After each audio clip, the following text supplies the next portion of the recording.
right, welcome. I'd say enjoy your lunch. I'll try not to be too hungry out here. I want to welcome today on this session about the chameleon architect, and I would like to start by taking you back to the future. Back to the year 1956, where I cannot see it very well, but I'm guessing most of us weren't even born yet. But this was actually the year where IBM invented the IBM 305 RAMAC.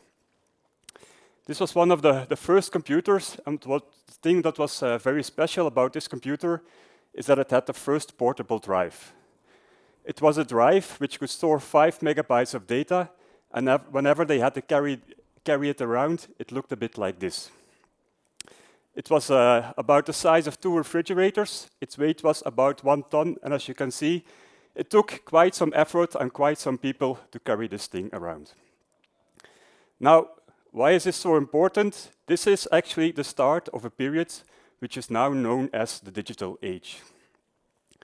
The digital age is the age where we today all live in, which started in the years 1450 with the invention of the early computers, and then the invention of the microprocessors, personal computers, and so on and so on. And now, as we all know, there's a lot of stuff to do around AI the last couple of years. Now, in this digital age, there's a lot written about it, and there's a book from Simon Sinek, and he writes that in the digital age, there are actually 2 kinds of games which you can play. There's the game that we all tend to know. It's things like chess or football, which is called a finite game. A finite game is known for the fact that there are known players playing the game, that there's a fixed set of rules, and that the endpoint of the game is clear, and you can either win or lose the game. There is, however, also another kind of game, which is called the infinite game. The infinite game is something totally different. Players can come and go while playing this game. The rules can also change throughout this game, and there's no clear defined endpoint. There is no end. You can only either fall behind or stay ahead in this game. Example of these kinds of games are things like life or politics. You cannot win life, you cannot win politics. Now, Simon developed a framework around this, and what Simon says is that basically today in the modern world, in the digital age, actually most businesses are actually in this infinite game when playing with their competitors. And in his framework, he defines some key characteristics. Some of these characteristics they have to do with innovation, resilience, adaptability, and agility. And I can imagine that we, as IT people, as software people, we recognize these kinds of things. These are typically also the things that we want to see when we build a good software solution, when we build a good software architecture. Or to put it in other words, today, in the modern age, in the digital age, a good software architecture can really support the business in playing this infinite game. And this is not an easy thing. And it requires that, of course, if you are talking about a good software architecture, you typically also want a good software architect, but it means that the role of the software architect today is becoming increasingly more difficult. Today, a modern architect, he really has to be very multi-skilled. You have to be able to wear a lot of hats supporting companies in their digital transformation in the digital age. And these are the things that I would like to zoom in a bit on today.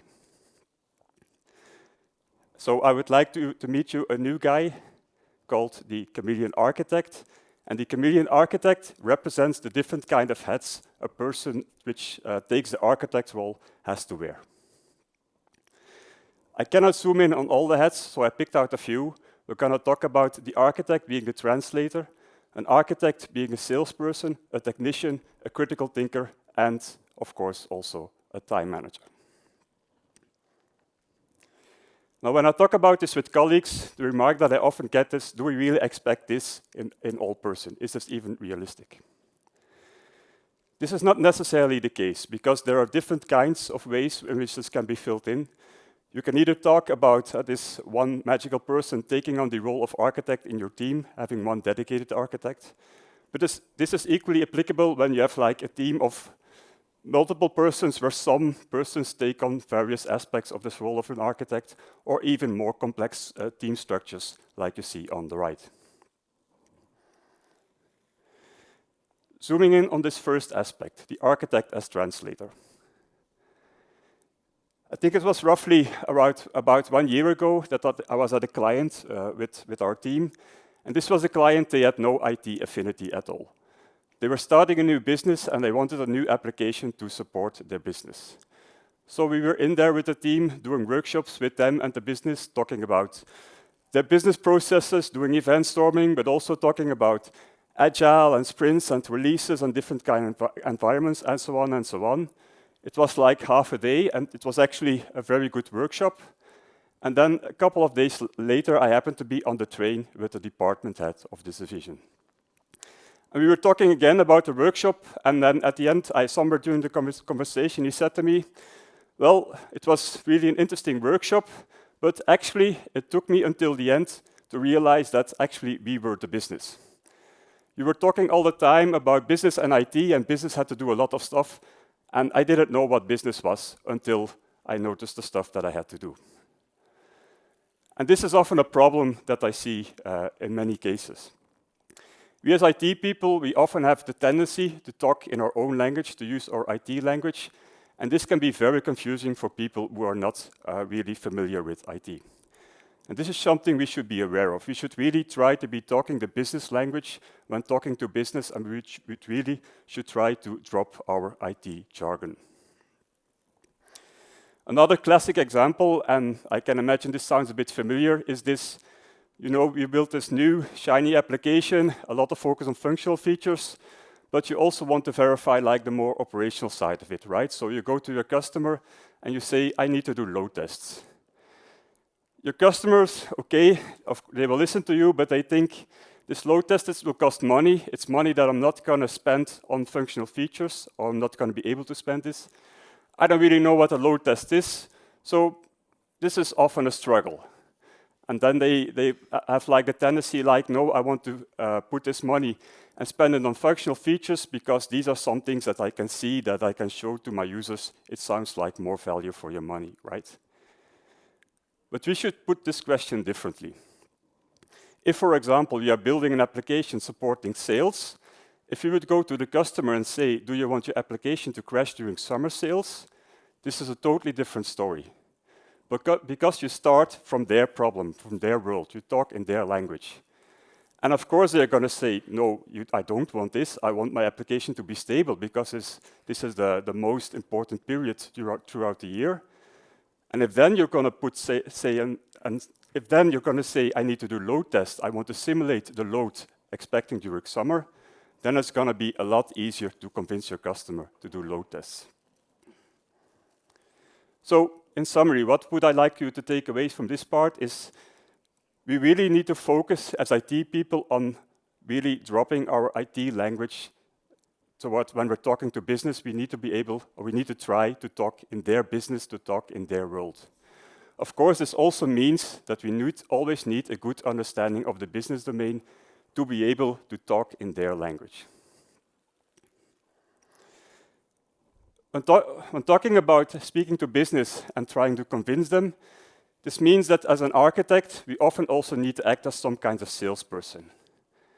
I don't mean like the salesperson's going on the road with a fancy suit. I mean the person who has to sell his or her ideas to the business or to the customer. And there are also some tricks to be able to do this.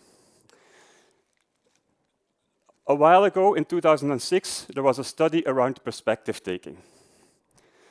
In the study, what they did is they gathered a bunch of people in the room and they all gave them a marker and they asked them to write a capital letter E on their forehead. I also did it with some of my colleagues and it's really a fun exercise.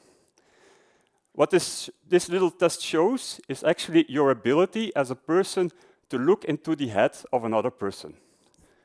If you write this E, like the picture on the left, it means that you don't really have this ability at that certain point in time because you write the E from your own perspective. It's like mirrored if you read it from your side. However, if you write it like the picture on the right, it means that somehow you have the tendency to really look at things through the eyes of the person in front of you, and this is something subconscious.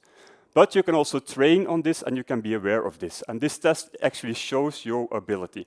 It doesn't show whether you're a good or a bad person. It can also vary depending on the moment, depending on time, and so on. But it's a way to measure things. Why is this so important? When you need to sell an idea as an architect, it's a whole lot easier if you start from the perspective of the person who you're trying to selling this to.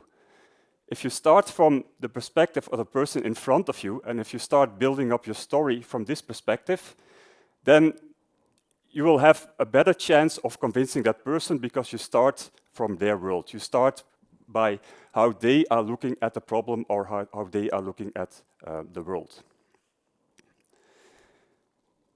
For example, this was not so long ago, a couple of months ago. I was in a meeting, and I was like the only IT guy with a bunch of non-IT guys. And there was a discussion going on about a new application that they wanted.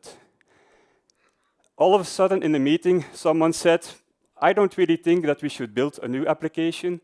We already have an existing application somewhere. It's been running in production fine for 15 years. It contains 50% of the things that we need. So I propose we start from this application. Of course, what was he thinking? He was the person holding the money. He was thinking, if we start from this application, which roughly looks a bit the same, it already contains 50% of the functionality, then it will also be 50% cheaper. So it means I can spend 50% of my budget on other things. Sounds like a good story, right? I was, however, not so convinced of this, because I also knew this old application, and it was written in old technology, it was outdated, it was, in my opinion, not really the best idea, but how do you explain this to like non-technical people? To use this, or to do this, I used analogies. What I explained in the meeting is, look, what we want is we want this new shiny apartment building. You want this new application, new technologies, cloud native, AI infused, all this new shiny stuff. So it's like this shiny new apartment building with a lot of windows, a lot of terraces, and so on. That's actually what we need or what we are asking. When we're talking about this application, which has been running fine for the last 15 years somewhere out there, this is actually a bit like this old house on top of the hill. Yes, it contains roughly about 50% of the functionality. It has a couple of kitchens, it has a couple of bathrooms, it has a couple of bedrooms, but it's not really the same, right? If we want to go from left to right, it means we're going to have to remove all the walls because we need a lot more stronger walls to support our terraces. We also need to strengthen the foundation because our building is a lot higher and a lot heavier. We need to pay to clean up all the debris. So it's not because we have something out there which looks a bit like the thing that we need, that it's also going to be cheaper. So again, a trick or tip that I would like to share, if you end up in this kind of meetings, in this kind of discussions, analogies can help you in trying to explain this kind of stuff to non-technical people. And when you end up in this kind of situations, also keep in mind that for humans, questions are more powerful than statements. What I mean with this is, if in this meeting I would have been there and I would just be saying there all the time, it will not be cheaper, it will not be cheaper, it will not be cheaper, then I'm just going to be the annoying architect and no one will listen to me. If, however, I put this around and if I ask this as a question and if I'm pretty sure of the answer, if I'm pretty sure of my statement, let's say, but I put this as a question, then it's a different thing, because I'm going to force the person at the other side to think about my question. And automatically, because I'm doing this, I'm going to engage the person in the discussion. And you're going to have a much better discussion at this point. Now, as architects or as IT people, we don't only have to deal with communication, we also have to be technicians, right? And the struggle I ever see is when people grow into this architect role, all of a sudden you are like bombarded with meetings and you get a lot of Teams and Slack messages and you have like no time to do any technical stuff anymore. So the question is, how technical should you be as an architect?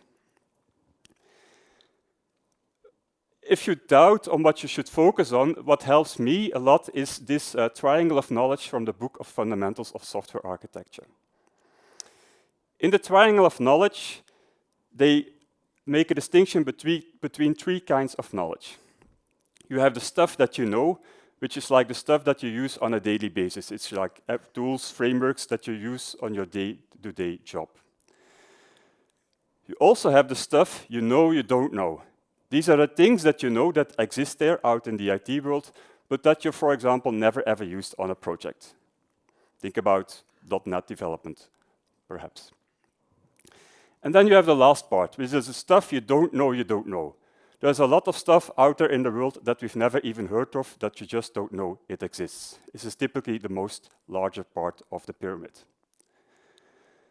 On this pyramid, they also define two concepts. They define the technical depth, which is a measure for how deeply technical you are. If you put this in like the T-shaped profile, it's like the vertical axis of the T.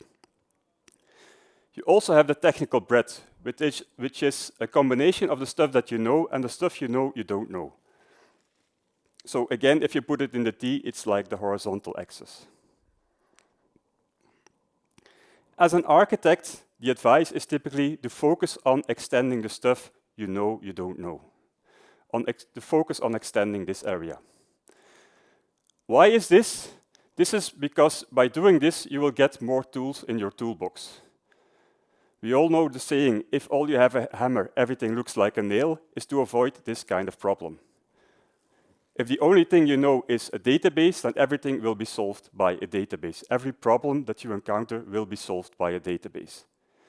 The more tools you have in your toolbox, the more you will be able to pick the right tool for the problem you're trying to solve. Unfortunately, this also comes at a cost.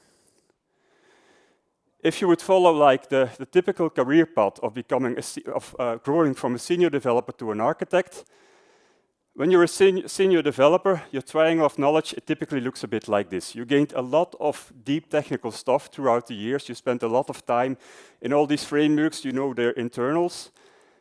And this is what you did the last couple of years. Now, as I said, as an architect, it's often advised to extend the middle part of the pyramid, but on the other hand, there's only so much stuff you can get into your head, right? So it means you will get a hit somewhere. As an architect, typically what will happen is, because you need to focus on extending the stuff you don't know, that it will come at the price of not having this much deep technical knowledge anymore. Again, it's not a good or a bad thing, it's just reality, and it's something that you should be aware of. Now, when talking about technical stuff and architects and IT people, etc., we also often get confronted with shiny new technologies that will solve all world problems, right? For example, a couple of years ago, there was blockchain, which was going to solve everything. Then there was this no-code tool platforms, which was going to solve all developer shortage, and no developers were needed anymore. And now, very recently, we are all afraid of AI taking over our jobs, and they will do everything, and we don't have to do anything anymore. Of course, we know this is not true, right? As architects, we know there is no silver bullet. There is no single solution that will solve all the problems. Or as Gregor Hope says in one of his books, good architects actually never talk in products and absolutes. Not every problem will be solved by containers. Not every problem will be solved by AI. This is not the world we are living in. Actually, we live in a world of trade-offs. Architecture has everything to do with trade-offs. There is no such thing as a bad solution. There is, unfortunately, only the least worst solution. And as architects, we try to find the right balance. We try to find the right trade-off, looking for the least worst solution to solve our problem. This also means that we typically need to apply a different kind of thinking. At school, when talking about education and IT education, we typically end up in what's called linear thinking. Linear thinking is what we use when we try to solve mathematical problems, what we use when we are programming, when we are trying to solve these kind of problems. This has to do with correct answers. It's either yes or it's either no. There is no gray zone. And this is typically also the thing that we use when we're developing software. Lateral thinking is something that it's not that well known. It's not that much taught in schools, as far as I know of. But this is a different kind of thinking. Lateral thinking has to do with, if you look at the problem, you start off by asking a lot of why and what if questions. You try to really look at the problem from different angles, from different perspectives, and you also try to challenge the assumptions that we all tend to take in our head. And then we should try to generate as much as possible solutions as possible without even picking one. And then in the end, when we have enough solutions, then we can evaluate the different trade-offs between the different kind of solutions, and only then we can move forward. So as an architect, or when solving these kind of problems, it's important that we also apply this lateral thinking. It doesn't mean that we don't need to apply linear thinking, we actually need both.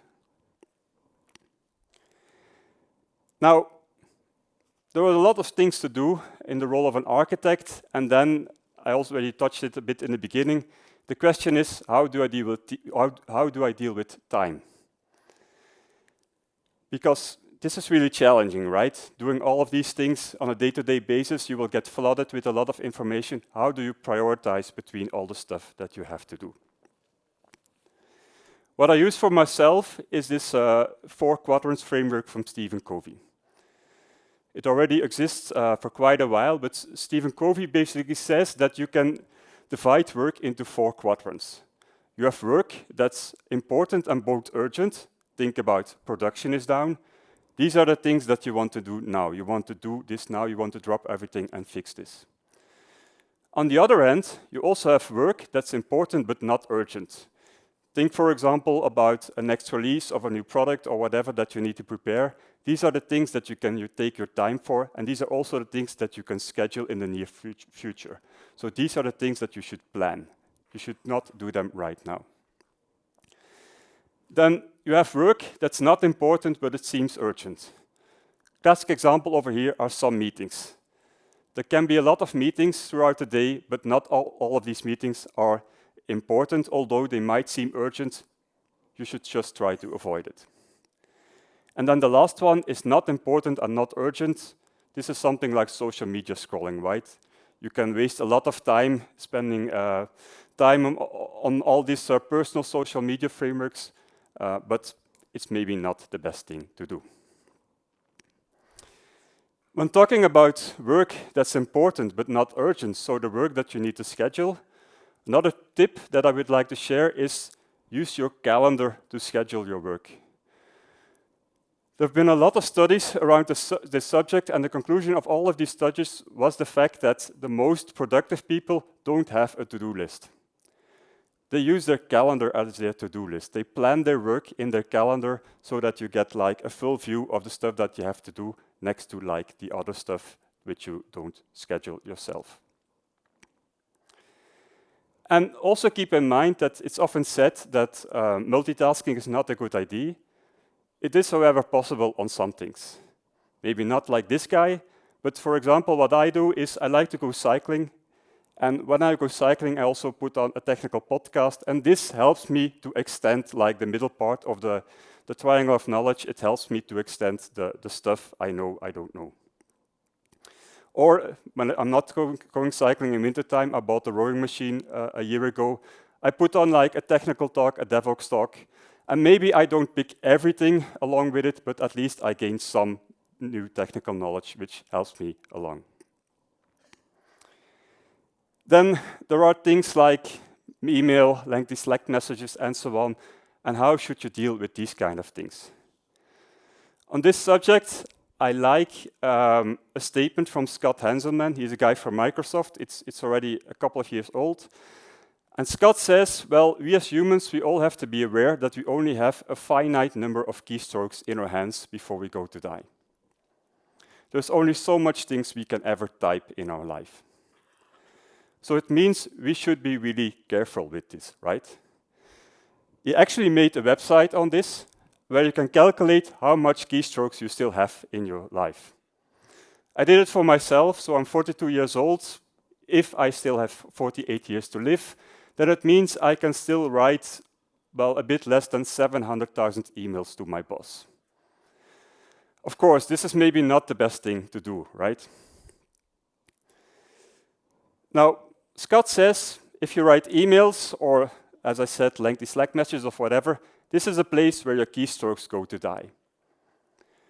So you should really actually be thinking, do you really want to spend your limited set of keystrokes on this kind of messages? There are better ways to spend your keystrokes on. If someone asks you a question and you feel like you're writing a lengthy response, perhaps it's a better idea to publish this in an article. It doesn't have to be a public article, but write this in an article, put it on a Confluence page or whatever, and just send the link to this page.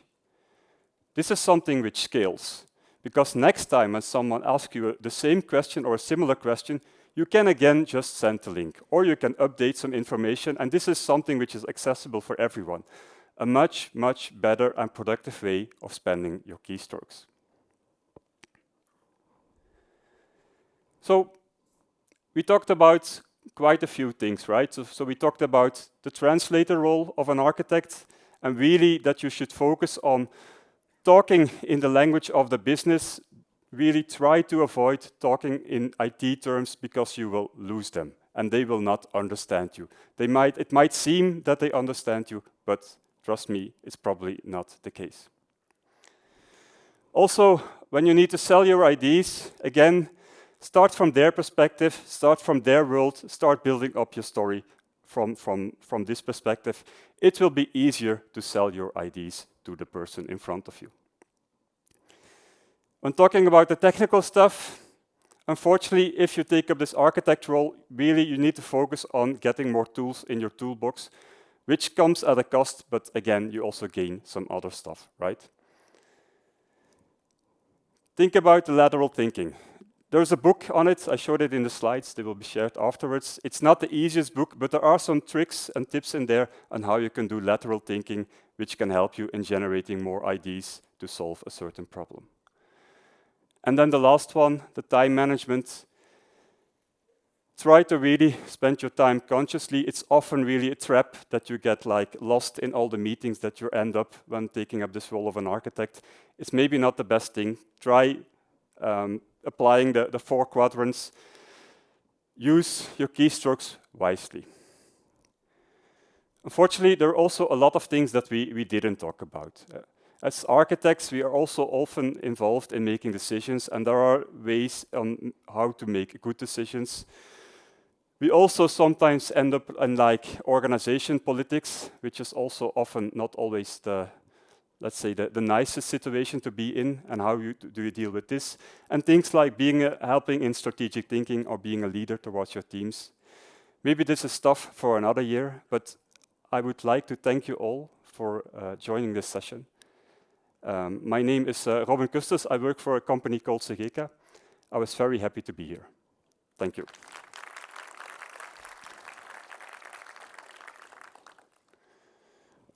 I think we still have about 10 minutes for questions.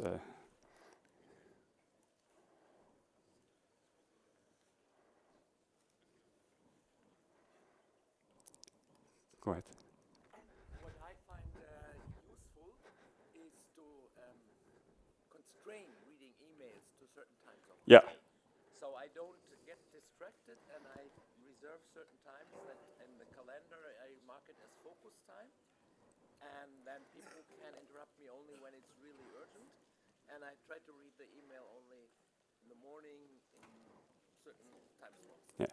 So the remark was, I don't know if everyone understands that it's useful that you take like focus time to read your emails, and I can certainly agree with it. And I would like to add, I do it myself too, and I often put it like more towards the end of the day, because the problem is if you start replying emails in the morning, then you're gonna be replying emails all day. But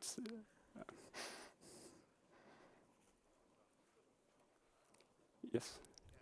You said that analogies are a good idea to explain more complicated stuff. I usually find myself in the position that I find it hard to get suitable analogies. Do you maybe have a tip for that?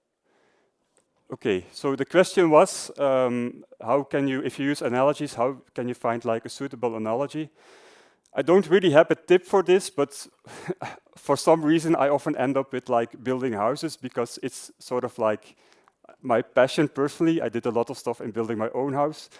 So I had a lot of experience, a lot of situations, and I take things from like private stuff that happened, and I use this as analogies. This helps me because also, yeah, these are the things that you like know by heart because you're experiencing them yourself. So it's often a lot easier to explain it at this point, for me personally. Then, yes. May I suggest using ChatGPT? Of course, yeah. And one question. What heuristic do you use to know what talks or podcasts to listen? How do you find good material? That's a good question. I struggle with it myself. I use ChatGPT. So the question is, how do you find good material? Well, I use YouTube talks and suggestions and so on. I use ChatGPT just to give me like new insights. And I spend time on social media, Twitter, and whenever I see something that I don't know, but I don't have like a fixed technique or something, I keep my mind open, let's say. All right. I think no more questions. Then again, thank you.